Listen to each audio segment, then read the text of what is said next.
Welcome back to Pursuing Profit with Principles. It's a beautiful Monday morning, and I'm so glad to be here with all of you. Thank you for being here today, and thank you for sharing this with other friends and family that can benefit from our show. We appreciate that. Today, I want to talk to you about a very special event happening in the nation this week, and also bring to you a video of an interview that I did with someone around this subject. So, the topic today is chambers of commerce.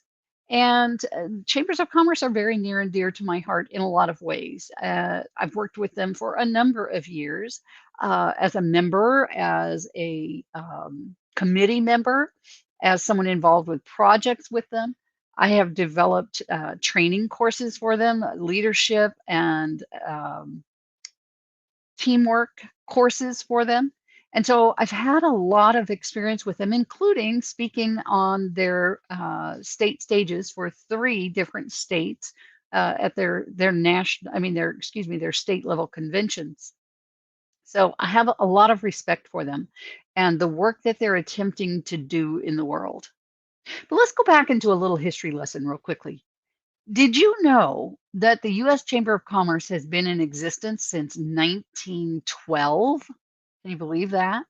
President William Howard Taft um, first brought the concept for an organization that would represent the concerns of U.S. businesses in an address that he did with Congress in December of 1911. And that started us on this journey. I want to talk to you for a moment, though, about some of the businesses that are served by chambers of commerce. Yes, there are large businesses that are served, but there are many small and even micro businesses that are served. So, according to the labor statistics uh, definitions, a small business is a business with under 500 employees. A micro business is a business with 10 or fewer employees. Now, let me tell you something interesting about micro businesses, and this all comes back into play in terms of chambers of commerce. So, did you know that micro businesses, those businesses with 10% or 10 employees or less, represent 95% of the 28 million businesses that are tracked by the US Census? Wow. 95% of businesses have 10 employees or fewer. They employ 31 million people. Now, this is in the US, folks, okay?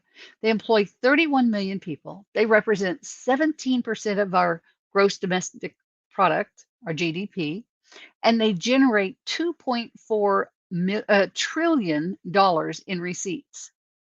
But guess what? They fail at a rate over 50% within the first 4 years of being in business. Think about that. Here, this group of people is employing 31 million people.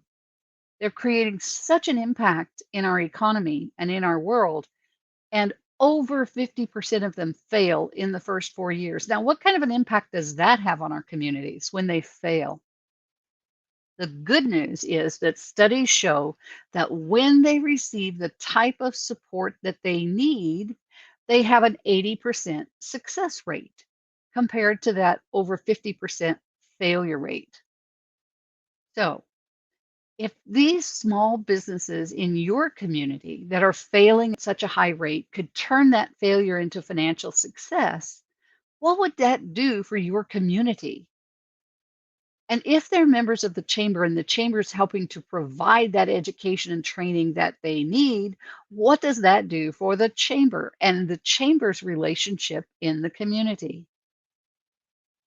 I've been on a mission for a few years now to help chambers as they help businesses because I have such a passion for small businesses being successful. Here are some of the reasons that I've discovered that people joined chambers in the past. So, if you've ever considered joining a chamber, or if you are a member of a chamber or have been, think about these and see if they apply to you. First, they felt that they should join the chamber. I mean, that was just, it was expected that you would join the chamber if you started a business, right? The second thing is they wanted to take advantage of any chamber services and assistance. One thing that chambers are famous for is holding networking events where you get to meet other businesses in your community that might be your ideal client. So people would join for that reason. They believed that chamber membership would lead to increased business for them. And the fourth is that they wanted to participate in order to increase the visibility of their organization and the executives of that organization within the community. So they wanted to raise awareness, wanted to show their expertise, wanted to be seen as credible in their community.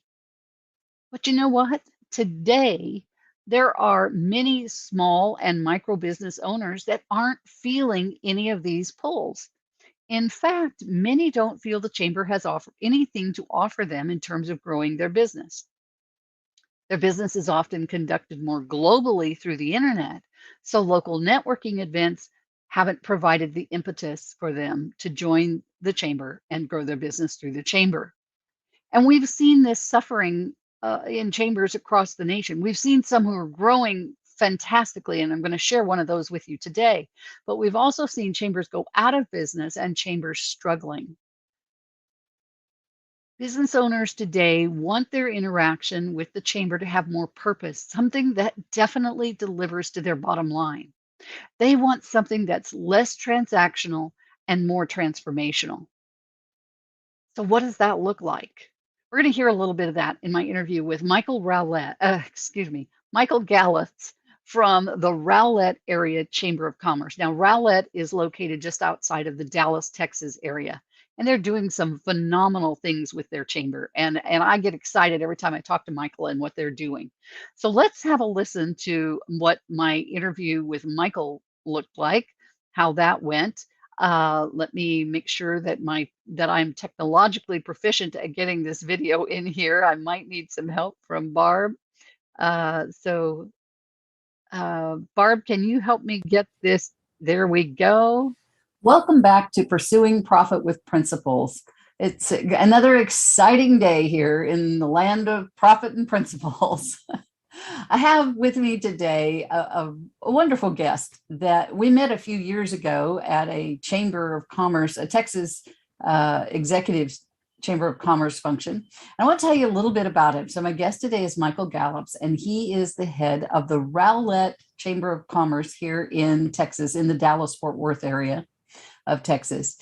He is their chief executive officer, and Michael has just this amazing background, and I'm not going to tell you all about his background because I want him to tell us a bit about who he is and these wonderful skills and experiences that he brings to this career. He's been in this position now for about 4.5 years, and he brings so many skill sets from the experiences that he's had. So, Michael, welcome to the show. Thank you, Regina. I'm happy to be here. Awesome. Why don't you take a moment, because I love for our audience to hear from you about you. So take a moment, tell us a little bit about what brought you to this point in your career and why you're doing this. Wow. Well, I as you mentioned, I have a very varied background. I have done a lot of different things in my life. I've served in the military 2 different times. I was enlisted as a firefighter, then I was an officer, and was in software. I have worked for a Fortune 50 company, Verizon. I was in software project management at that time. I've worked for a large retail corporation as a district manager for 7-Eleven. I've sold life insurance. I've worked for multiple nonprofits, one that's a hunger relief organization, another that's a foster care agency. Gosh, what else? There's just so many different things that I've done. I worked for the state for a while, so I've worked for the government and military and for the government. I worked for Child Protective Services, so I've seen a lot of different things. And before I took the position here as the CEO of the chamber, I was actually a member of the chamber with my life insurance business. With a fundraising business that I had, and I was a representative of one of the nonprofits here in Rowlett for a while, and served on the board and was the chair of the board. So I feel like I've seen everything chamber, everything business from so many different viewpoints that, and I mentioned this to you earlier, it's like God was preparing me for this job. So it's been kind of cool when people go, well, what about, retail? And I can talk about retail experiences. What about working with the government? I can talk about that. What about corporate stuff? And I can talk about that. And so I was actually the chair of the board when I took this job. So I had to step down from that to apply for the job. And it's been an interesting 4.5 years. And I've been very fortunate. I didn't even mention, I served on city council here in Rowlett for 6 years prior to that as well. So I have that experience working from that side. So I have relationships with our city and with our city government and officials. So it's a lot of different experiences have prepared me. I feel like given me insight anyways, and I'm not the expert in everything, but I have insight into a lot of different things because of that experience. Which I think contributes to the leadership that you bring to this organization. And I know as I was reviewing your LinkedIn profile, leadership was one of the things that you talked about on there, and I am sure that the chamber benefits greatly from all of those experiences that you've had. And like you said, you could relate to pretty much anything that your membership is going through or dealing with, because you have experiences in those different areas. Michael, some folks don't really know what the value of a chamber is, what it is, what it does, why they should consider being a member of it. And but kind of before we dive into that, which I really want you to do, let's talk for just a moment about what's happening next week. What is next week all about? Next week is a celebration of chambers, right? Can you tell us about that? It's Chamber of Commerce Week in Texas, and it's a week to recognize what chambers do, what chambers can offer for their communities and for their businesses. And it's so much more than just the businesses. It is the entire community that chambers can impact and have a great effect on. And next week is about recognizing that. The ironic thing is that most chambers, in doing that recognition, tend to recognize their businesses more than themselves. Sure. So we boost our businesses up, and we don't even really talk about why we're doing it or what, Right. So it's an interesting week. Yeah, very good. So why do chambers exist? What is it that they're doing? Well, there's a lot of opinions about that, and I have mine, and I think there are chambers out there that are doing everything they can do, and there are chambers that are doing a lot of things, but it's not really what chambers were designed to do. I like some friends of ours on the West Coast have a phrase that they want you to be. Do you want to be a 3P chamber or a 3C chamber?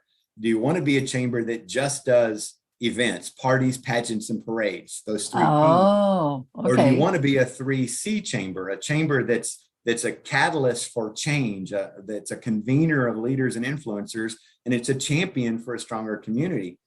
And I ask my board that question every year, and every year they're like, oh, we want to be a 3C chamber. And I said, well, then let's do something so we can quit doing those 3Ps. And let's focus on the 3Cs. And that's really the goal, is to transition away from the Ps and become the C. And there's always room for those Ps, those events, those are fun, those are community things, and they do drive revenue, but their focus should be on being a catalyst for change, making the community better, making the business world better, bringing leaders and people together to solve issues, and then championing a better community and a stronger community. That's awesome. One of the things I love about working with chambers is the opportunity to work with small business owners, particularly.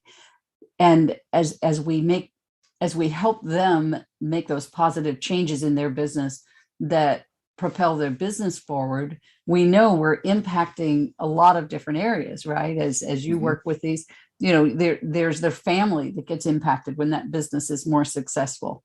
There's the business itself. That owner of that business, their stress levels go down. So, their communication is enhanced wherever they're communicating with others. Then there's the community itself. And then that goes on up geographically, right? That that growth in your community impacts your region, impacts your state, impacts the Absolutely. nation. It is, it Absolutely. really, small businesses truly are the backbone of this nation. And I love when chambers are doing the 3 C's, as you said, when that's Mhm. really what they're doing. I mean, we've seen the death of some chambers in the last few years, Yeah. chambers that literally went out of existence. Yep, absolutely. And last year, 2020, and I think most of the time when we say last year, we mean 2019 because we're talking about Yeah, something we used to really. do. It's like, no, I mean, okay, but in 2020, when we couldn't do events, and the chambers that survived and thrived are chambers that said, oh my gosh, why do we exist now? We can't do Right. events. What are we here for? And those chambers, and there were lots of them across this country, those chambers found ways to support those small businesses in their community, found ways to get them information about grants, found ways to help them pivot and still be able to make sales online, build new websites, open up door-to-door service. They went to their cities and they advocated for the city to allow those businesses to let customers shop at the curb. Not a lot of cities did that. Allow customers, Right. allow people to eat outside. A lot of restaurants didn't have that ability before. Right. And the chambers stepped up and made that happen. That's awesome. And because we couldn't do events. We could do them Right. virtually. That's no fun. Yeah. Not quite the same. It's just not the same. I mean, networking every week was, we did our networking every week, and it was Yeah. like a super Partridge Family. Yeah. Brady Bunch. That's who it was. The Brady Bunch. Partridge Family. Wow, I'm going way back. Oh my gosh. Yeah, no Danny Bonaducci here. So. Yeah. But it was crazy doing that. But we still managed to do those things because they were important. But there was just so much more that chambers were able to do when they realized they couldn't do events. Right. So they got back to what was really important, which is supporting those local businesses. Exactly. Yeah. Exactly. No, I love everything you just said. I think that's so powerful. And unfortunately, there are a lot of chambers, that didn't get the memo. Sadly, that is true. But I think there's also a lot that did. And what are you seeing in the chamber world overall? Obviously you would have your finger on that pulse. Are you seeing that they are that there's a large percentage at least maintaining their own or growing, or what are you seeing overall? It seems like it. The chambers that I'm familiar with here in the North Texas region and in Texas, we have the Texas Chamber of Commerce Execs organization, and we have the North Texas Chamber of Commerce Execs as well. And the chambers that we're involved with that participate in that most are doing well. Most Good. were able to pivot and were able to provide services and are continuing. Some are even growing immensely. They're having tremendous growth because of what they were able to accomplish over the last year, because the business community saw what they were doing. And we even had members who, when we started sending out information about PPP and different things like that, we sent it to the entire business community, not just our members. And we had lots of people, lots of businesses join because of that. And I think we saw that across chambers. There are some chambers that have kind of faded. I know there are chambers that had to let staff go, chambers that had to let execs go. There's a chamber nearby me that is being run by their board of directors right now, and they're struggling. They have good vision, they have great ideas, but they're struggling. And then there've been several chamber mergers where chambers have, because of financial reasons and the strain on it, they knew it was important to maintain and keep a chamber, but they just couldn't do it. So I've seen some chamber mergers happen as well.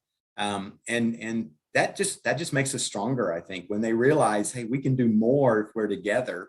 Then I think they're coming out stronger on this end of it. Well, that's awesome. That's some good getting out of the box and looking at things differently. What do you say to somebody who says, well, I don't know if it's worth the membership fee? What am I getting out of it? They say that every day. Every day. So what do you say, Michael? I know you've No, answered it this did. one a ton of times. Well, I was actually taught this. I think this was at Institute or at one of the national conventions I went to. But when somebody says something like that, my question back to them is, well, what are you looking for? And you Yeah. tell me what your issue is. What kind of problems do you have? If you have no problems, no issues, there's nothing going on, you don't think you're ever going to have an issue, then maybe the chamber isn't right for you. Right. But I'm betting that you have something going on, whether it's you need that sidewalk fixed in front of your building, or you need that pothole fixed, or you need help getting something taken care of with some permitting or some codes, or city ordinances, or you need more people to be aware of your business, so you need some more exposure. What are you looking for? If you don't think we're worth the money, what are you looking for? And I'll make it worth your money, because I'm Yeah. going to find a solution to whatever your problem is. That's awesome. That's awesome. And I love that response. Yeah. And I think oftentimes it's that they just have not had that experience of knowing what the chamber does and how being a member of it can be of benefit to them. Mm-hmm. So exactly. Yeah. What are some of the challenges that you're seeing, particularly in your neck of the woods, in your chamber? What are some of the challenges that you're facing as a chamber? In the chamber, some of our challenges, we've been doing face-to-face live stuff for a while now. Being in Texas, we've been able to do that for a while. We're still at some of our networking events and stuff. We're not back to our pre-COVID numbers. So that's really been our biggest challenge, is getting people back out. And I understand that. I understand people's positions, and people still getting COVID. They're still dealing with it. They have family members. People are still having to quarantine for different reasons. So I get that. And I think that'll come back over time. But that's really been our biggest challenge, is just, getting people back out to things, and getting them back out in the open. Another challenge we've had, I was one of those chambers last year. I had to let an employee go. I had to lay someone off because we were losing revenue. We were dropping numbers left and right. We didn't have any of our major events. And I had to let someone go, and that person was my salesperson. So sales for us, membership sales, have been steady, but slower than they would be if I had a salesperson. So that's been a challenge, because I want 20 or 30 new members every month, not 5 or 10. I'm greedy.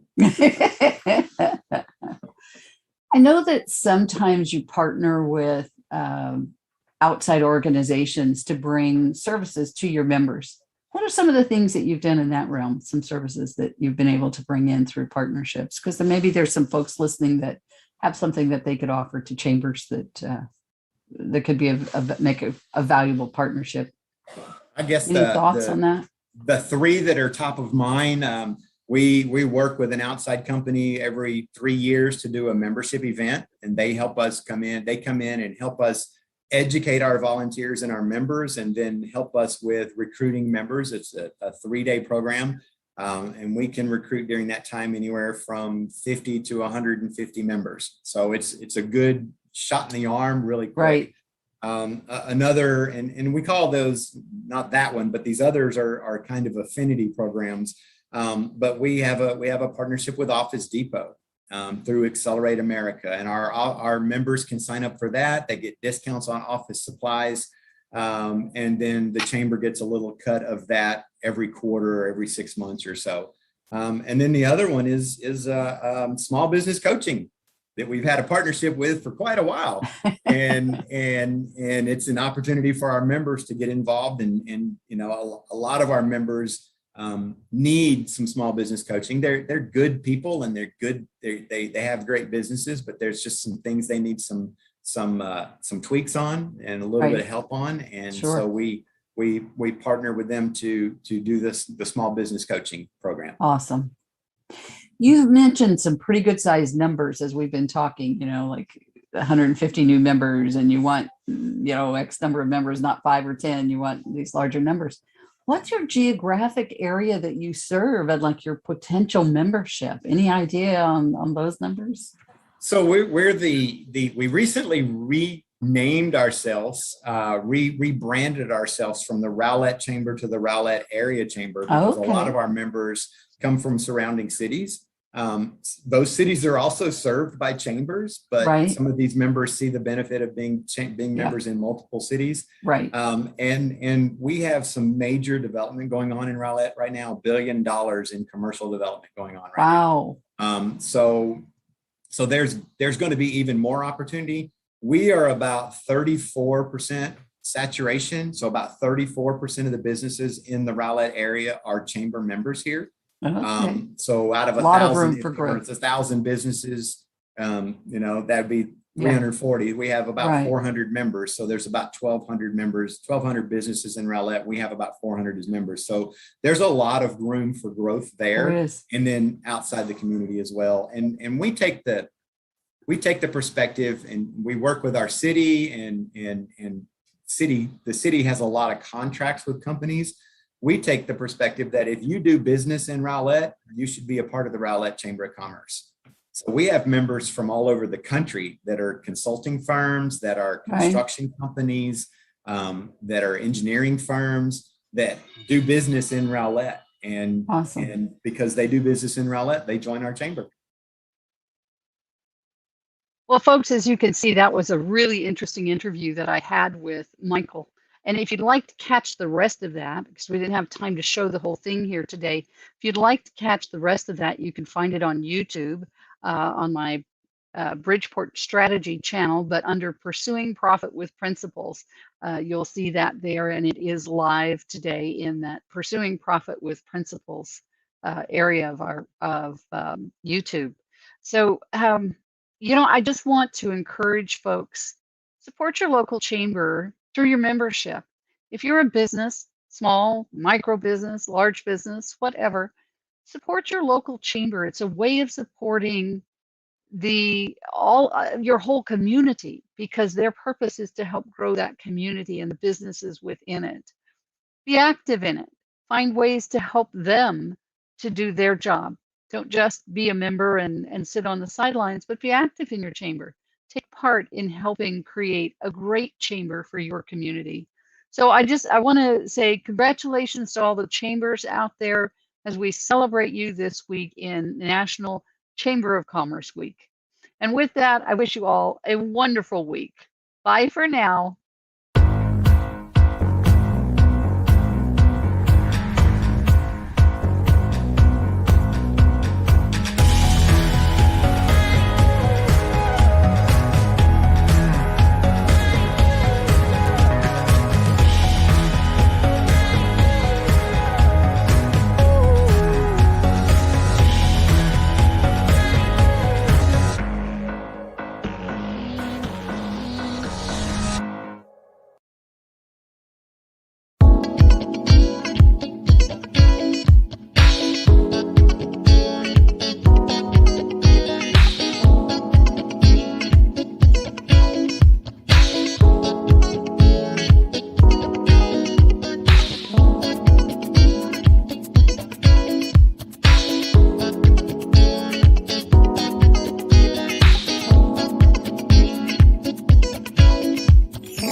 educator, youth advocate, professional development coach, and published author who grew up in the inner cities of Baltimore and Jacksonville in the United States.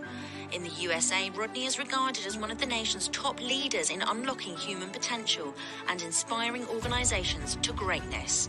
He's delivered speeches all over the globe and is poised to disrupt the status quo in leadership and organizational development. It is my distinct honor to introduce you to Rodney C. Burris.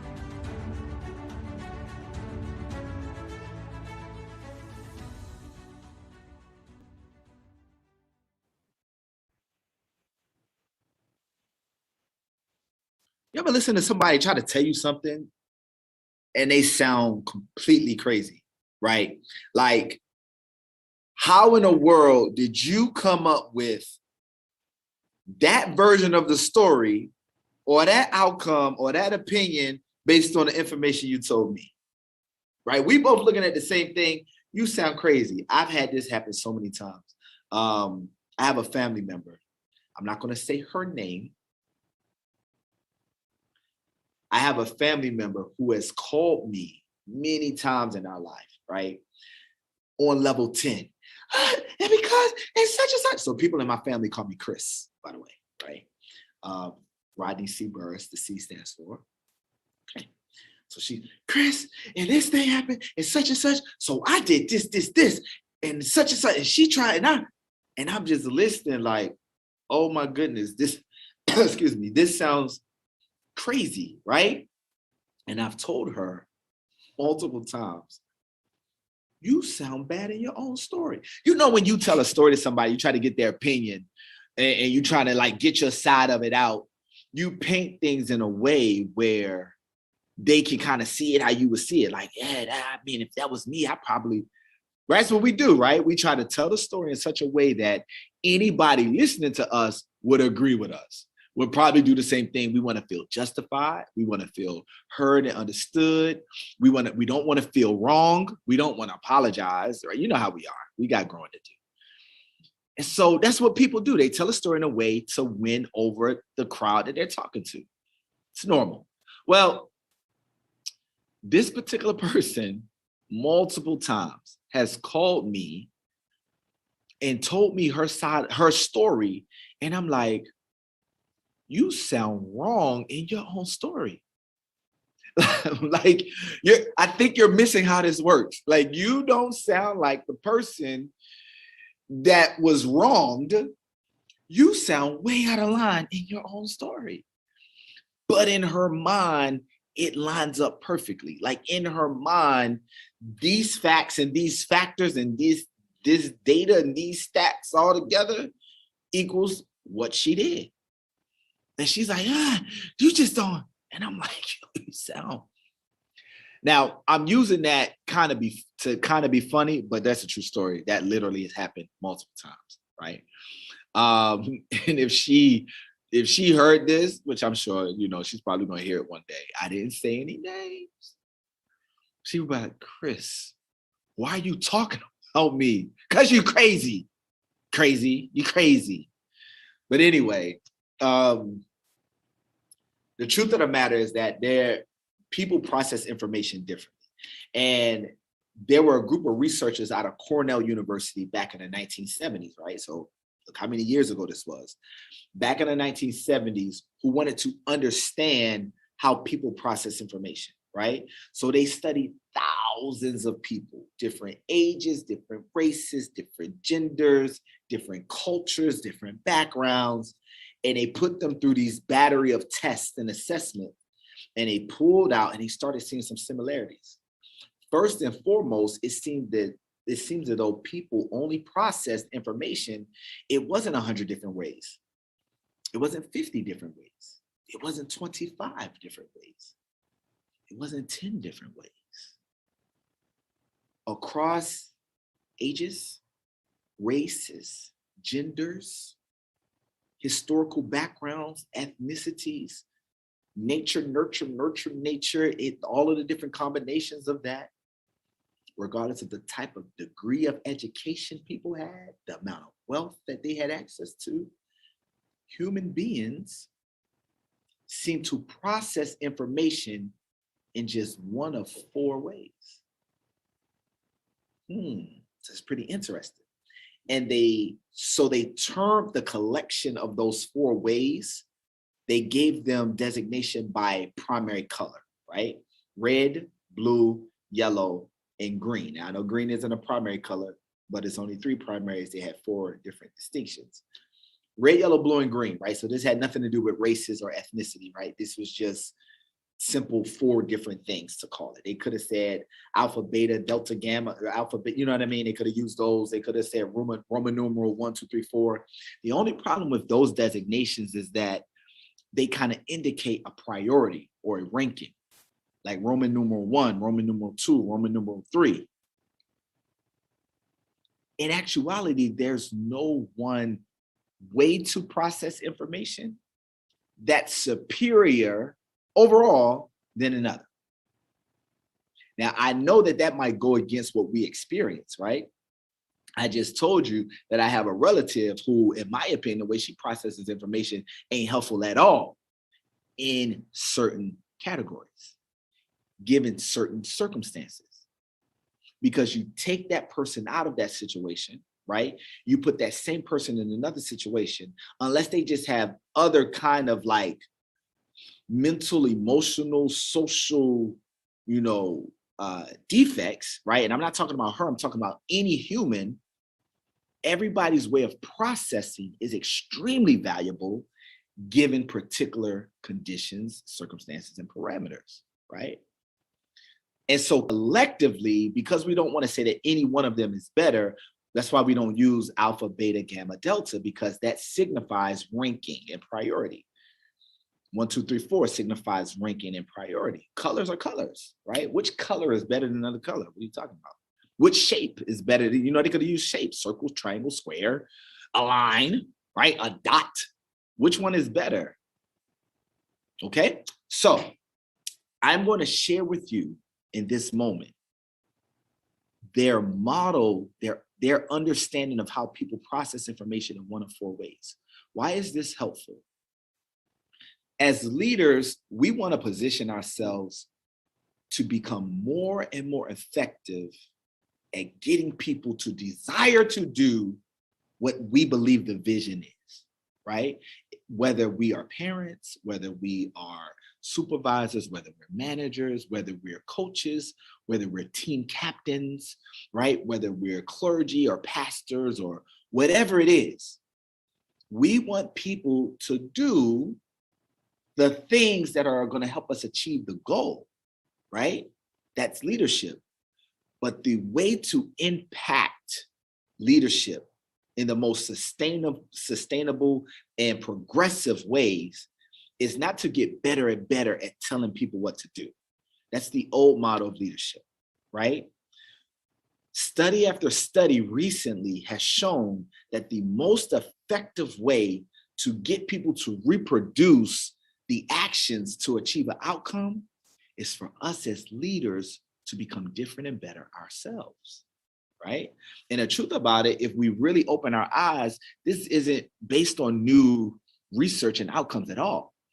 It's all through different writings, historical documents, great leaders of ages past, across cultures, across histories, across the globe, right? There seems to be a point where dynamic, paradigm shifting leaders start saying the same thing. That in order to have the most lasting impact on those that we serve, leadership,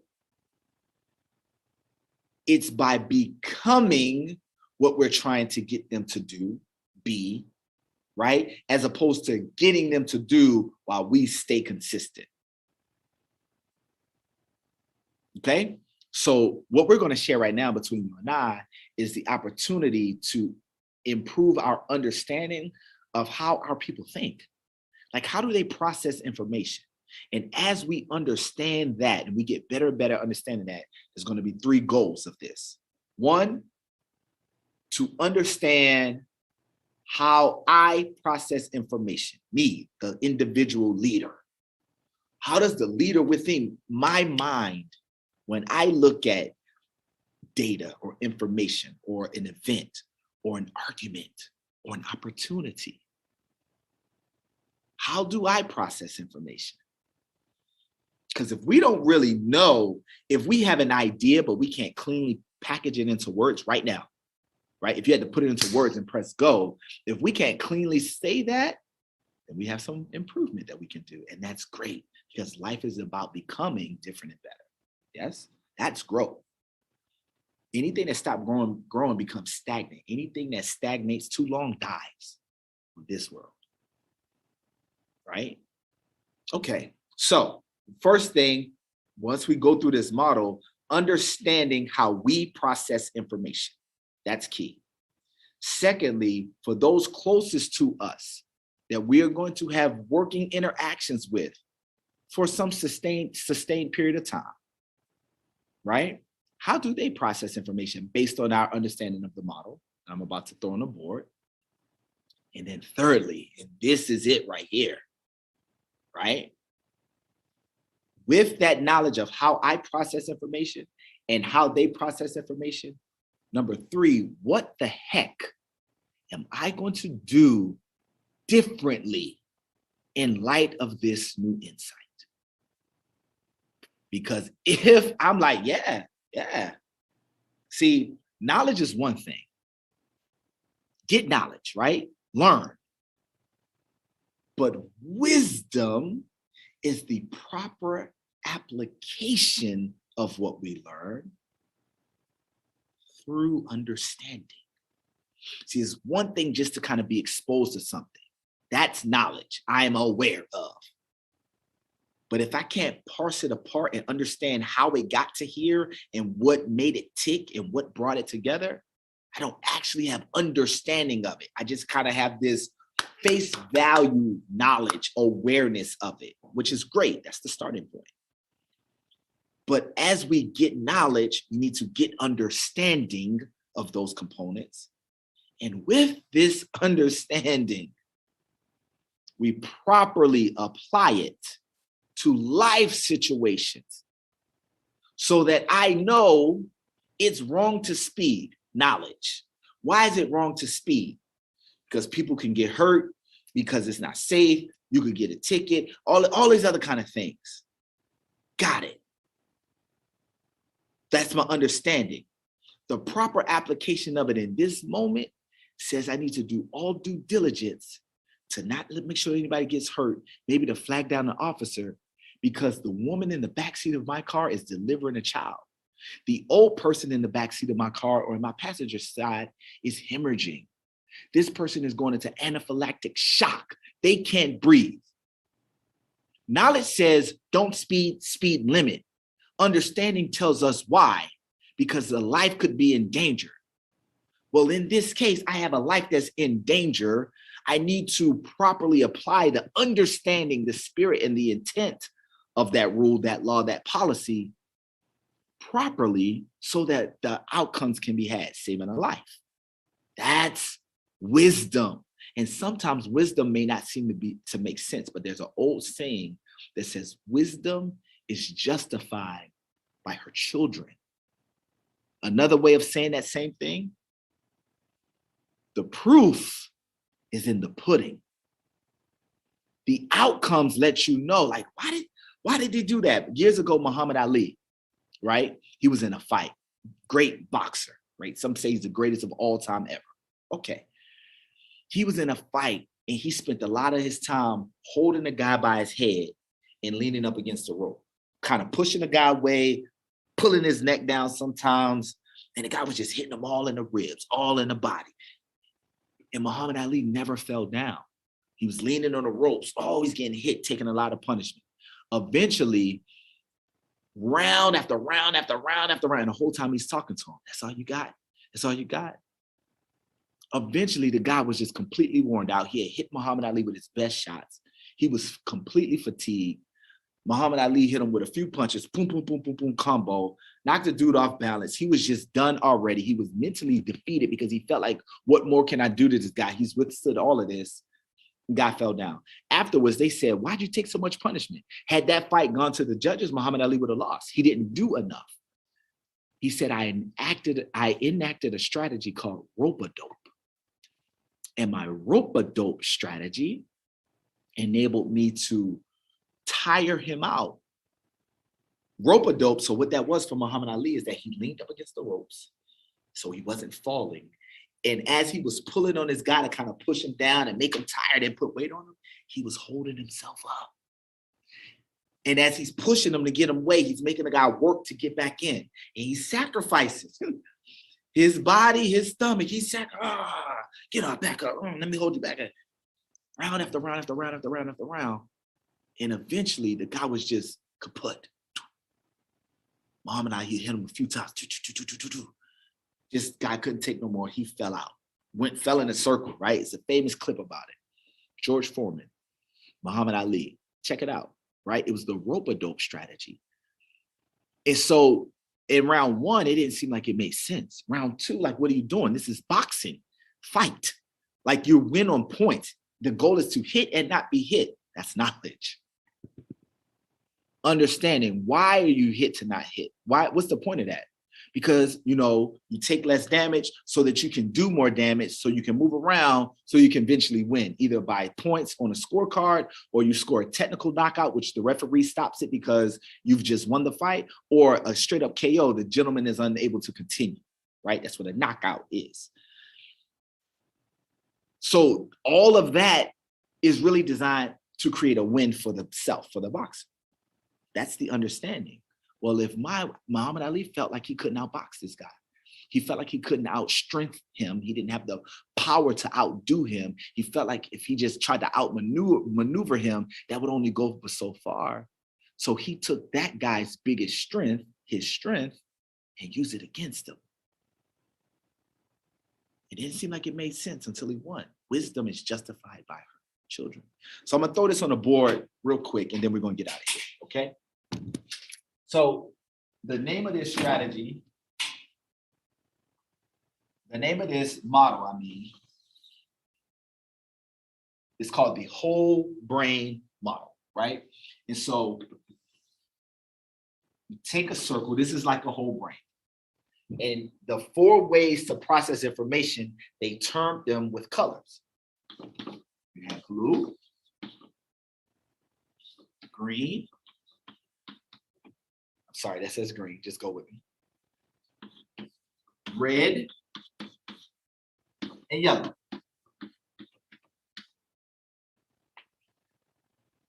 I'm gonna erase that green, make it a little bit more cleaner for us.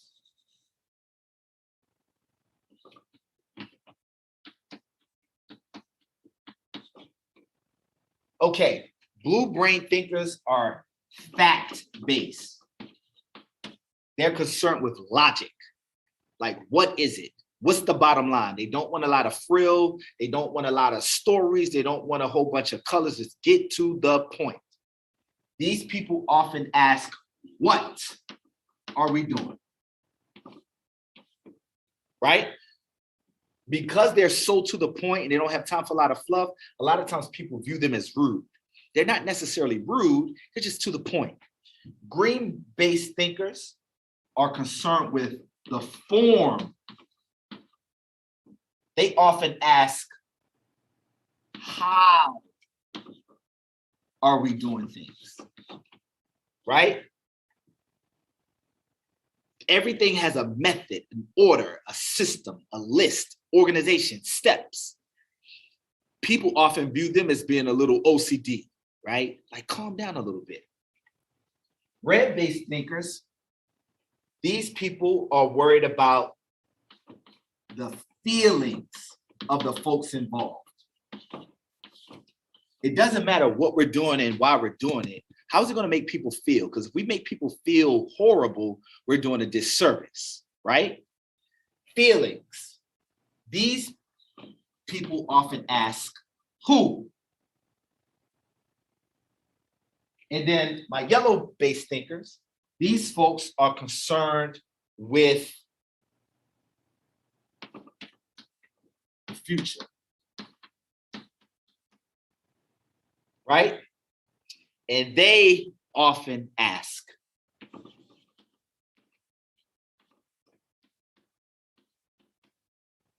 why are we doing it this way? Why don't we change? Why don't we modify something? Why are we stuck doing it the way we've always done it? Now, a couple things about this. We all process information in all of these ways, but each of us have something called brain dominance. And brain dominance means that we process primarily in one of the four ways. Because these people are often concerned with feelings, folks view them as a softie, right? But it's not that they're soft, they just are concerned. They process life and opportunities and situations through how people feel. These people always look at possibility, big picture, visionary, but they don't like details. Because they don't like details, they kind of jump from project to project, opportunity to opportunity. There are people like, you got ADHD, right? Can you just sit down for a moment? If we could do this and connect this and such. They connect things that don't seem to even have possibility to be connected. 50 years ago, there was no such thing as a camera and a phone being together. That was weird. That didn't make sense. Now look at us, right? And so these are the things that make up what's called the whole brain model.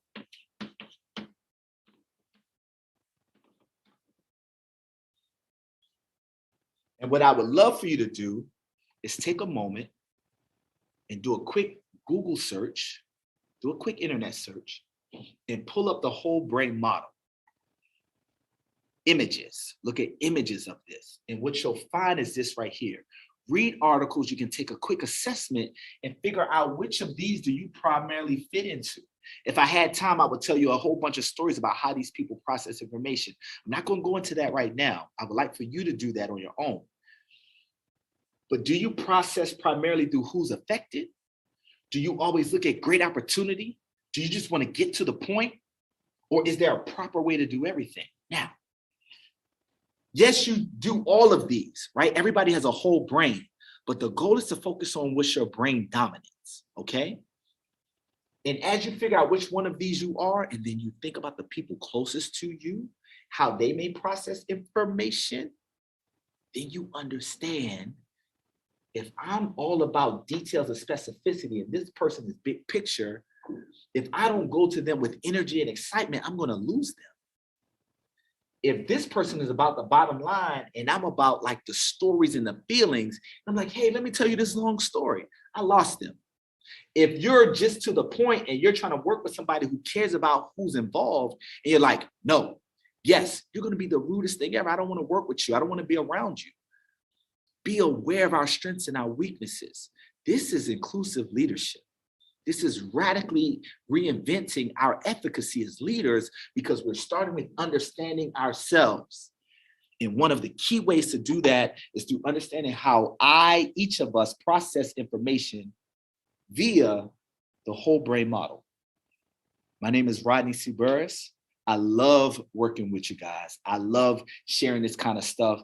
There's so many stories and exercises that we can do to really help your team member, us as leaders, help your team members figure this out so we can level up performance, right? Students understanding work better. Members of organizations really, really getting it. If you would love to work together on some of these initiatives, hit me up, info@rodneycburris.com. It's been a pleasure. Thanks, guys. I'm hanging on your every word, the love inside, I feel it burn. I've never felt this way before. I've had a taste, now